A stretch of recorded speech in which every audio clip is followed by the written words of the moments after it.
What's going on, everybody? Welcome back to the channel.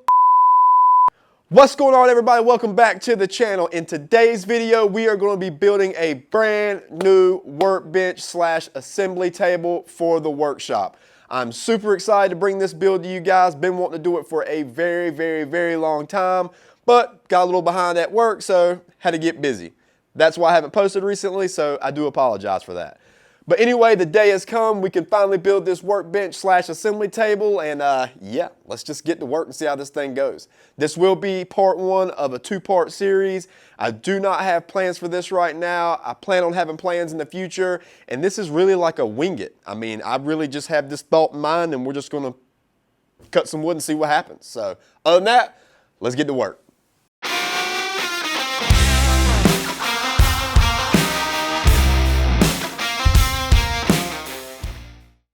Alright, ladies and gentlemen, it feels great to be making this video for you guys because I know you enjoy them, so I'm thrilled to make them.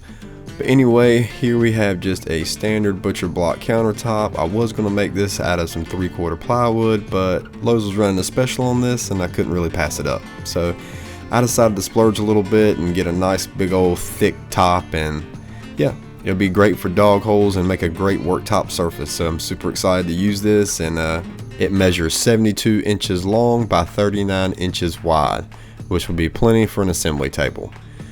Now for the first step, what I like to do is go around the whole border or all four sides and mark out the overhang. And in this case, I'm doing an 1.5 inch overhang, so just so I have some reference to figure out where I want to lay everything out, I'm gonna go around all four sides and mark an 1.5 inches. And once I have all four sides marked, then I can mark for each leg at every corner. And these are just 2.5 inches, so I just make a mark, and that's pretty much it. Then the next thing is marking for the dog holes, which is going to be the fun part, trying to lay that out. So wish me luck.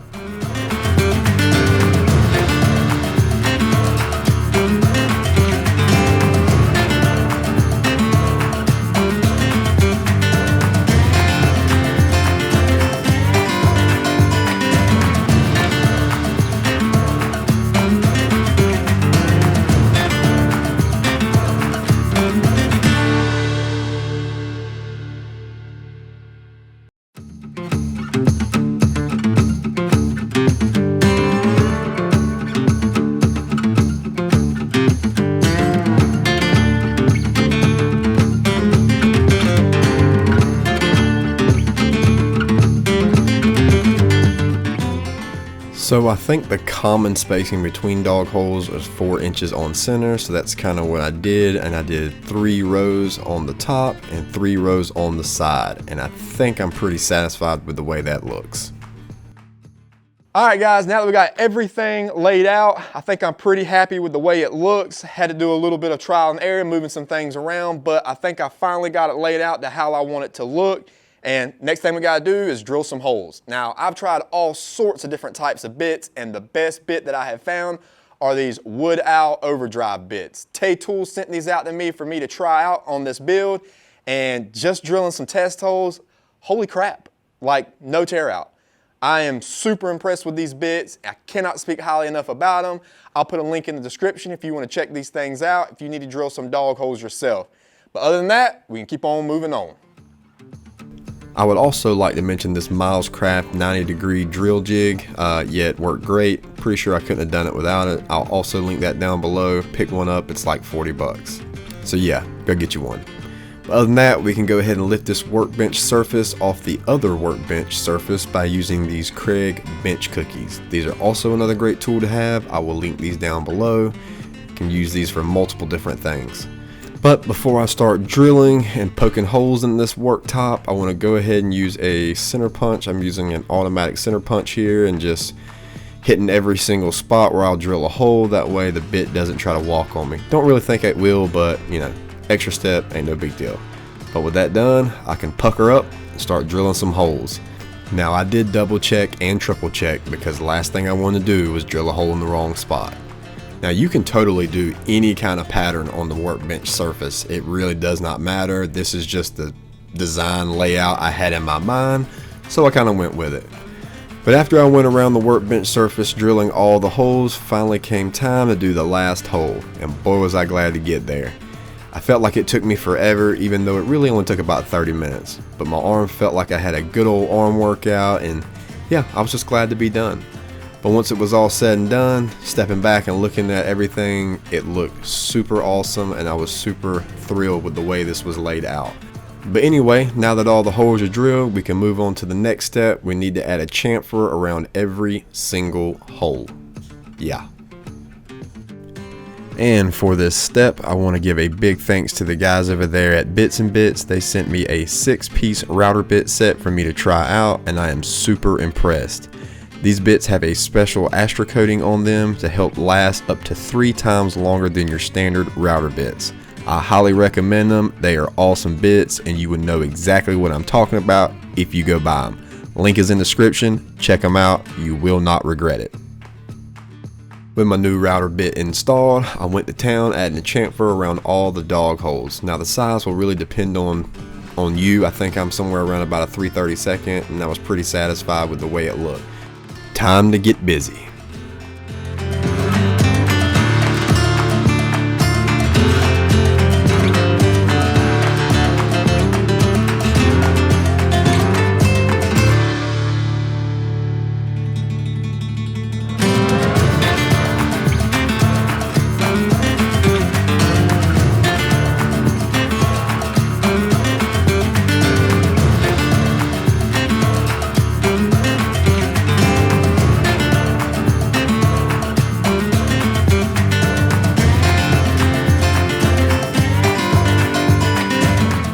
Once I got all the chamfering done, I took a nice slow pan of the top, and I'm just telling you, it just warms the heart. It just looks so beautiful. I'm super excited to use this and cannot wait.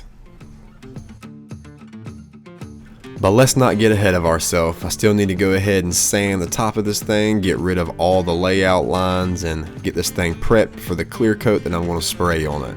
Now typically I don't go over 150 grit, but since I'm spraying a clear finish on this, I wanted to start with 150 and then I'll move up to 220.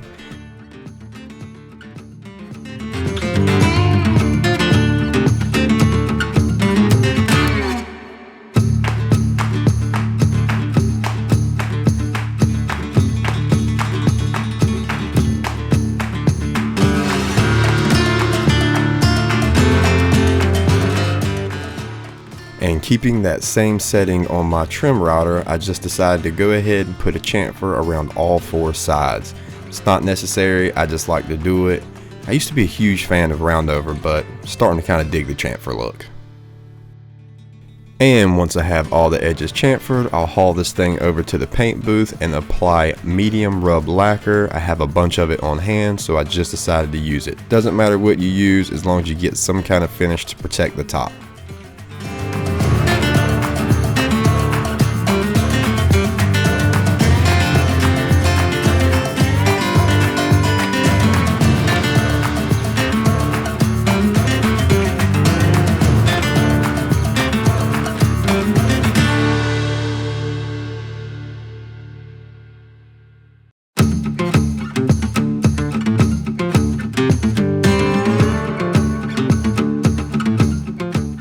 And once the top is completely dry, which is usually about 15 minutes, I'll take it back over to the shop and I'll hit it with this gray Scotch-Brite pad, just knocking down any imperfections in the finish. That way you have a nice, smooth finish. Nothing beats a good, clean work surface. And now with that last step complete, we can finally take a look at what our tabletop is going to look like. Absolutely gorgeous. Cannot wait to use this thing. But before I can use it, I've got to build a base. So let's go build a base.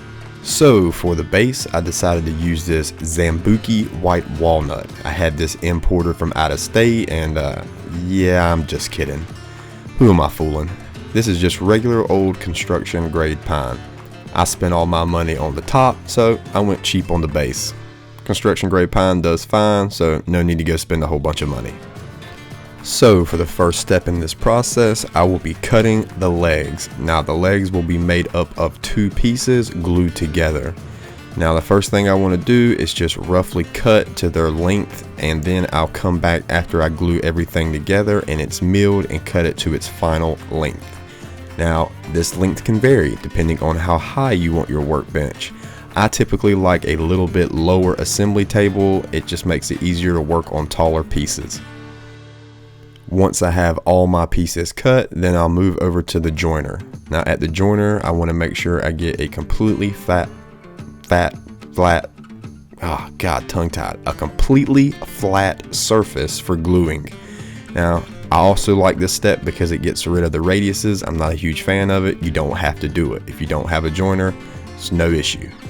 And once I have one flat face on each board for gluing, I'll then take each board and run it through the joiner to get one flat edge. And this really just helps for whenever I glue, I kind of have a reference to, line everything up close as I can, because I will actually go back to the joiner after they're glued together. But anyway, now that we've done that step, we can go ahead and glue our legs or our separate pieces together, and we can clamp everything up.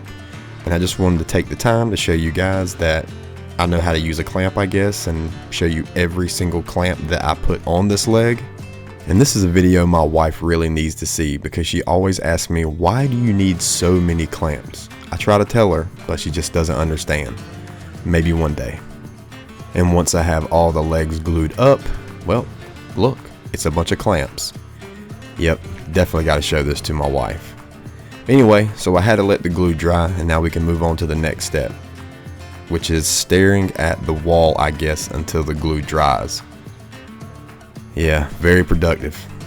So after 24 hours of staring at the wall waiting for the glue to dry, I came back out and decided to take all the clamps off because the glue, well, I guess is dry. I'm assuming it is, at least. And with all the clamps removed, you can see that I have 4 beefy legs, but they're not really cut the size, or at least the size that I want them. They're not really quite square, so we gotta do a little bit more work. Now that I'm over at the joiner, we'll go ahead and edge joint all the legs on one side. That way everything is perfectly flush and flat. That way I can reference it on my table saw fence. And after I get it edged, I'll also do one face of each leg. That way I can also reference that on my table saw fence, because I want to cut these down to where they are 2.5 inches by 2.5 inches. Now I would be lying if I said I wasn't a little nervous doing this, because I'm not a huge fan with the blade as high as it is making this cut, but I also didn't feel like taking it to the planer and running it a bunch of times to plane it down to the thickness. So I just went nice and slow and took my time cutting every single leg. And then obviously you'll flip it over and cut the other part. That way it makes it 2.5 inches by 2.5 inches. But yeah, just take your time and just go nice and slow. And honestly, you can just skip this step if you don't even care about doing this. You can literally just make it, 3 inches by 3.5 inches, or whatever a 2x4 is. 2 2x4s glued together. It'll be your table. Do what you want.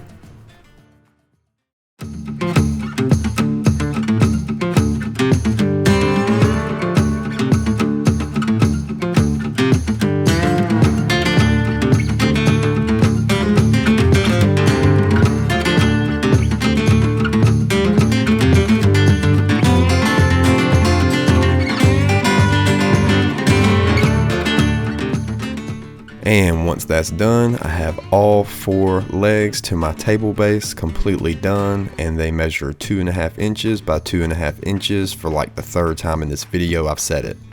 With that done, we can take our legs over to the miter saw and cut them down to their final length. Now this will vary depending on how tall you want your table, but in this case I cut these down to 30 inches.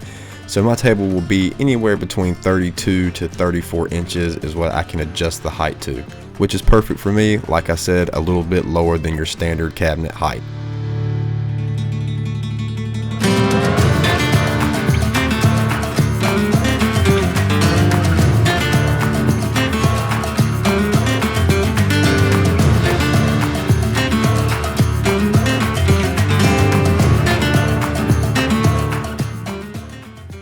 And once I have all the legs cut to their final length, I'll go back to the top, flip it over, and I'm drawing reference lines on the bottom. Now all I'm doing is just marking where I want all the legs to fall. That way I can measure for the support or stretchers that go in between all the legs. This just really helps get an accurate measurement.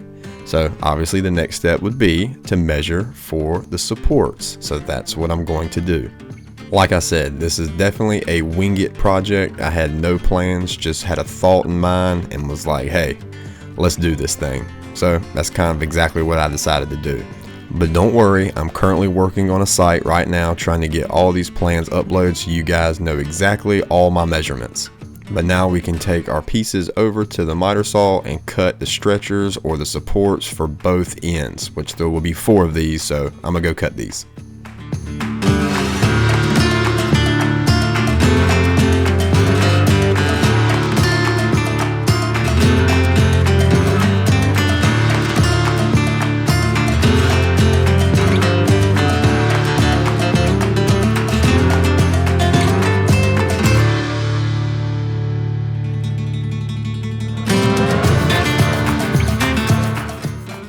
And once I have the short stretchers cut, we can move over to cutting the long stretchers that run the length of the table, or supports, whatever you really want to call it. I'm not sure. I just, I do what I do. I call it what I call it. I could be completely wrong. So yeah, also going to need 4 of these as well.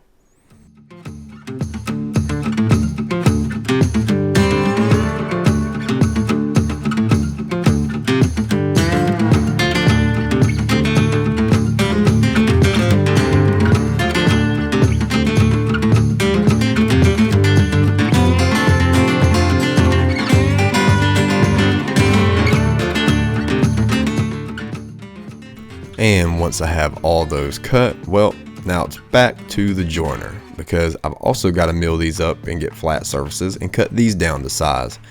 So once again, I start with doing the faces of each piece, and then I will flip them over and do the edge. That way I can get a nice, good, tight fit against my table saw fence when I rip them down to their final size. But once again, this is kind of like an optional step. You can leave everything common size and it really won't hinder you in any way. I just like the look of more square pieces.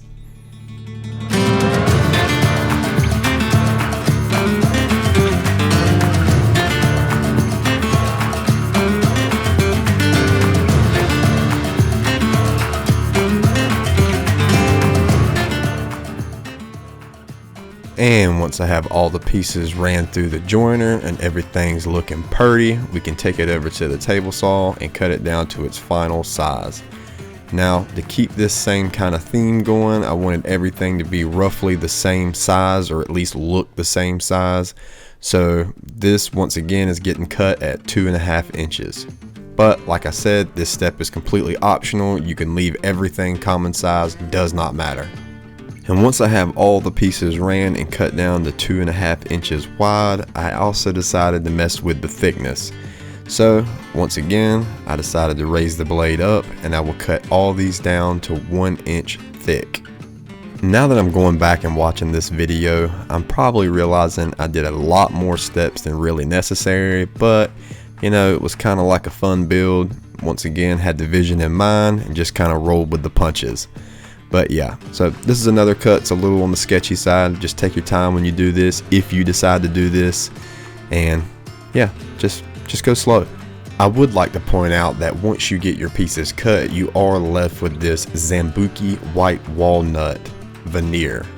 So keep that in mind for future projects, because you never know when you can use that rare Zambuki white walnut veneer, or aka construction pine veneer. But anywho, after we get all that done, we're left with all the pieces for the base of this workbench / assembly table. Now, yeah, I know it doesn't really look like much, but you'll see when it comes together, it makes a solid bench. Now, at this point, I'm just making marks to figure out where I want all these supports to land. I want the bottom one to be 4 inches off the ground. That way it's just up a little bit and I can sweep under it if need be. And because I don't get to use my domino joiner like ever, I decided this would be a fun project to use the domino joiner. But you can totally use pocket screws, or you can screw from the outside, however you see fit. But for me, I'm just making a bunch of reference lines so I can pull out the domino and use it once every blue moon.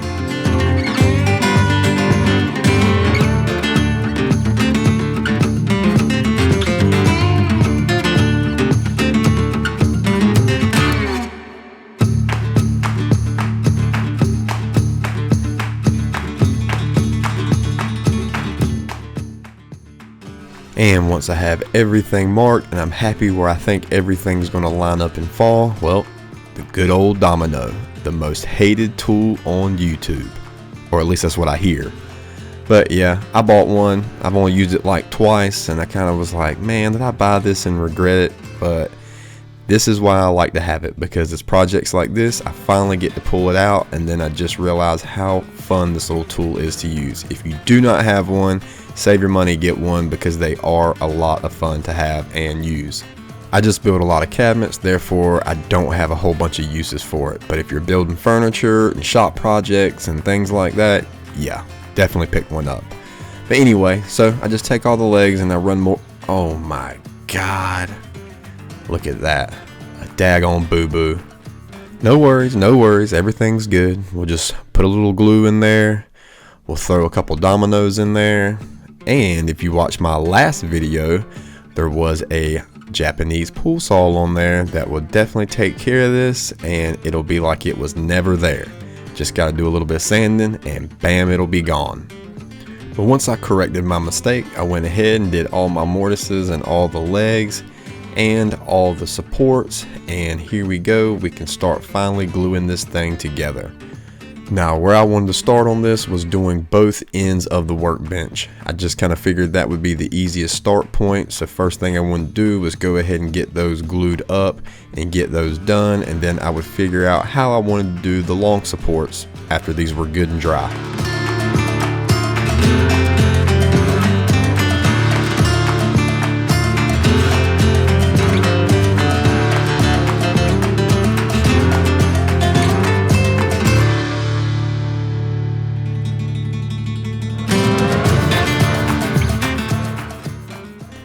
And once I had everything glued up and in clamps, well, I almost forgot to check for square. Always double check and make sure everything is square before you let the glue set. And if you're off about a 1/16th, you'll be fine. A 1/16th, you can live with that. But if not, get it a little bit better. Come on now. But once the glue was good and dry, I removed everything from the clamps and double checked to make sure everything was good.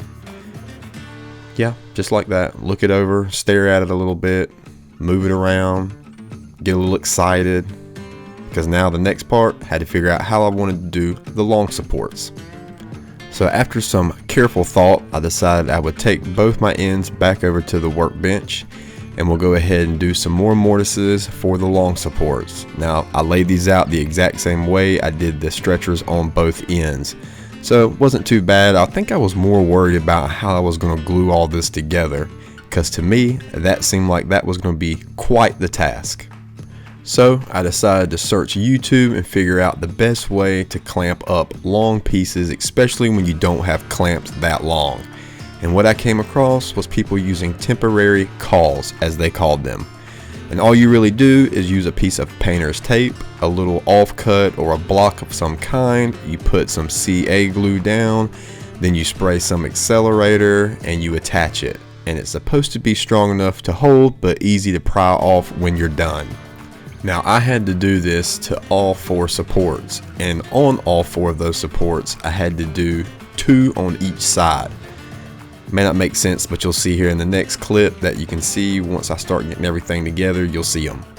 But anyway, with all my temporary cawls attached, I went over to the end pieces, started putting in my dominoes, and got ready to glue this beast up.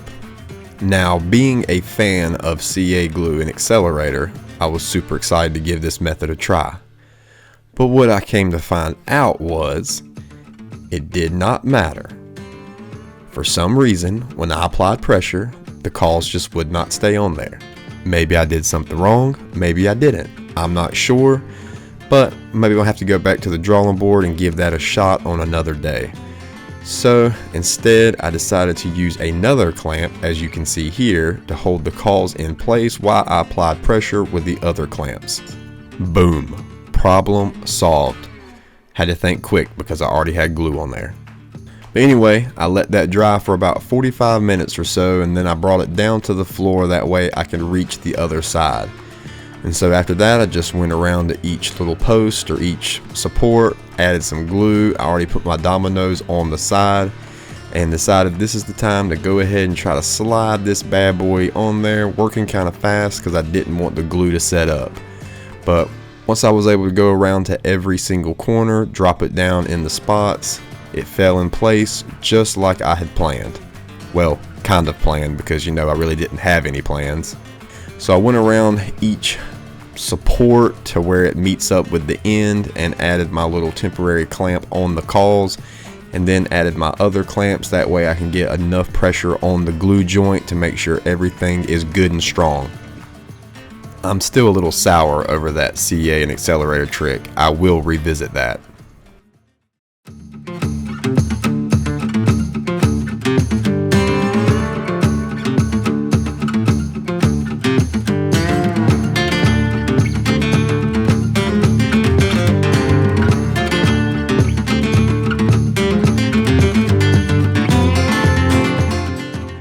Once I have all the clamps on there, I'll step back, take a gander, and realize I think everything's good, and we'll just let that set up for at least an hour or so. I don't know, but this is a good shot of all the clamps on there. But I realized rather quickly that I did not have any supports that run from front to back to support the tabletop itself. So I didn't feel like going to the store and buying any more 2x4s and spending half a day milling them down. So I just went to the old scrap pile, found some 3/4 maple that was long enough, and once again cut it down to 2.5 inches. And then I went over to the miter saw, cut it to length to fit between the supports, and then we'll take it over to the Craig Foreman, drill some pocket holes on both ends, 2 to be exact, and then I'll flip it around and drill pocket holes down the middle, and that'll be used to attach it to the top of the workbench. And if you don't understand, just stick around. I'll show you exactly what I mean. And at this point, I felt like my glue was good and dry, so I went ahead and removed all the clamps holding the side pieces on to the middle supports. And because this trusty caul method, as they call it, worked so good, not really, but now it did come off rather easy. I just used a chisel, pried it in there, and it popped right off. Maybe that had something to do with it, not really sure. God, it still irritates me why it didn't work. But anyway, now we can go ahead and move on to adding our stretchers that go in the middle, or the middle supports. And all I did was measure each end and kind of split it in thirds, strike a line on both sides of the frame, and then just set my pieces in there, clamped them in place, and screwed them together. And oh my God, that high dollar woodpecker square just hit the floor. See how concerned I am? But thank God for quality tools, because there was nothing left to show. But other than that, I got this one screwed into place and moved on to the next one, and well, did the same exact thing.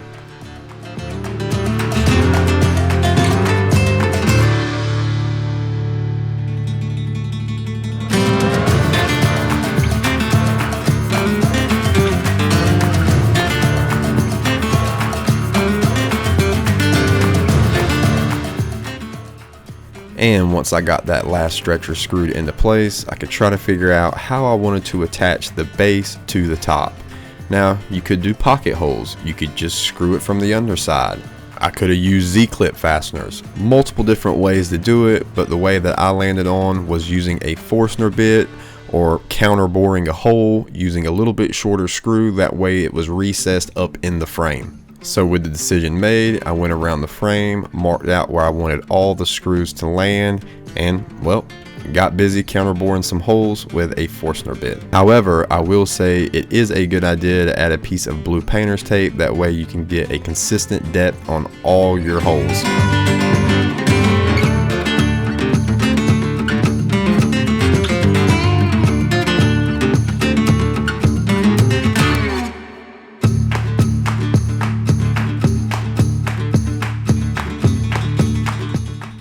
Before I attach the base to the top, I want to go by and add all the little leg levelers, because the concrete's never really quite that level, and I want this table to sit perfectly level, or as level as I can get it. Now, I'm just showing these steps for this video because I had to order some, and I just happen to have one random one laying around my shop. But yep, so you just use a Forstner bit, a 1/2 inch drill bit, drop the bushing in there, and screw in the leg, or screw in the leveling foot, and that's it. And now we can finally attach the base to the top. And once I get it in place where I want it, I'll clamp it down and run about an 1/8 inch drill bit down in the hole. That way it gives a little guide for the screw to find the tabletop and doesn't cause any splits or any boo-boos or uh-ohs.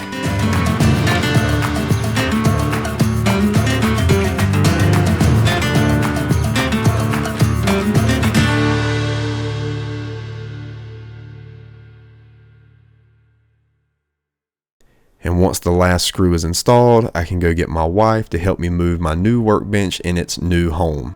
She was happy to get her 5 seconds of fame on YouTube. And as you can see trailing right behind us, oh yeah, there she is. That's the boss.